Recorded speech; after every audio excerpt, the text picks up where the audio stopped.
Hey guys, welcome back to my channel. So for today's video, we're going to practice to cook an agar for the bacteria to grow our fungi. So first, we have to clean this petri dish. So as you can see, ang uban dani is nanay mga contaminated siya.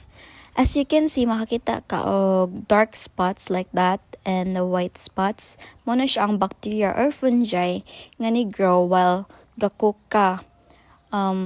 Possible nga makontaminated siya like that because ang area nga imong lutuan is not sanitized or dagan abog siya. Then if wala ka ka-wear og proper PPE, then nagstorya pug ka while ga-cook sa agar. So wala man mi sa laboratory nagimo guys, sa classroom mi. So amo siyang gisiligan, then nag-sanitize mi, nagbutang mi Zonrox and anything. Because if sa laboratory, we need permit man. So, that's Kuya Jello. Gina-teach me niya on sa measurement and how to cook agar para in the next time, kami-kami na lang ang mag-cook. Dili na need sa iyang help. So, iyan ang kilunod tong agar nga powder. PDA ata to siya. Then, iya din ki-cook. Inana siya pagkaluto guys. Pero, mas nice siya if nagid mo sa sanitize. Kani manggod kidagan kay nanganhi. Dagan kay nagtanaw. So, nadjury ang result is makontaminated ang agar. So, this part is very crucial. Siya, dapat dili ka magsaba-saba ay ani guys. Because, kanang ang bacteria lagi or fungi makaano sa agar. Like sa petri dish.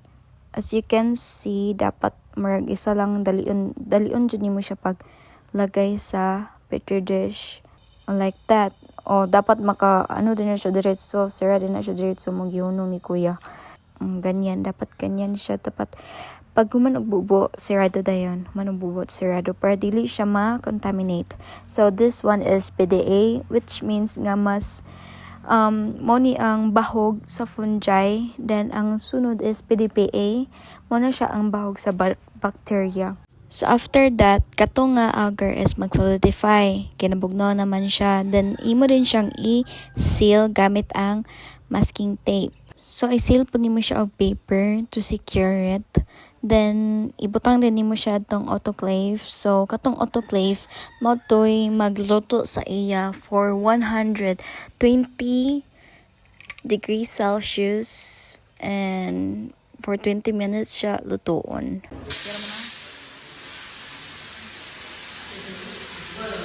So after that amo to siyang giset aside. Then nag-practice din make isolation, bacterial isolation. So ako ang sample is tomato sauerkraut. So mo na siya ang sample nga tomato. So we use distilled water guys for cleaning and cooking. And we also use Zonrox and alcohol for sanitation. So akong instructor will be the first to do it. Because murag iya pang ipakita sa amo before ako ang maghimo. So first yang gi-cut ang kanabitang possible area tissue where the bacteria is. This step is very crucial guys because if kanang oozing man ang among himuon ani bacterial oozing, so if there is no bacterial oozing sa sample nga among ikikuha, means that kanang tomato or sample has no pathogen. So we will not proceed to oozing kanang isolation. We will not proceed to isolation because if mag-isolate mi then walay pathogen, it means useless. So you will know if there is a bacteria or pathogen if naay mga cloudy particles nga mo down siya guys, like maklara sa video. So identify naman ang pathogen, so we will isolate. By the way guys, we were using paper clips and other things because we're improvising because the tools for isolation is in the laboratory and it is very late at night. So ang laboratory closed na, so we improvise things that we can use. So in this part, ako na nag-try guys. Then nadugay ko because I can feel the heat sa kanabitang petri dish. Pero kulang ra siya sa dool. Then I also try ka ng walay pattern pagbutang nako sa syringe sa agar because like hadlukan ko wala dyan ako siya nadapat bang tawag doon yun. Fast forward, so yesterday we did the fruits ba, so today among himon is ang leaves and ang roots.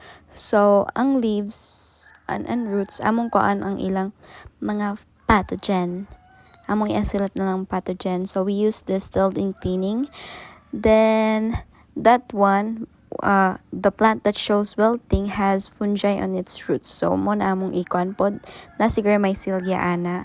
So ang procedure sa fruits and sa leaves and also the roots are kanang not the same. So inanaon siya dapat ang pagkat nimo is ang isa is na ay infected and ang isa dayon nga side is not, more 50-50 siya pagkat nimo. So fast forward, I didn't get to take a video sa atong leaves katong final na ginya na siya sa petri dish.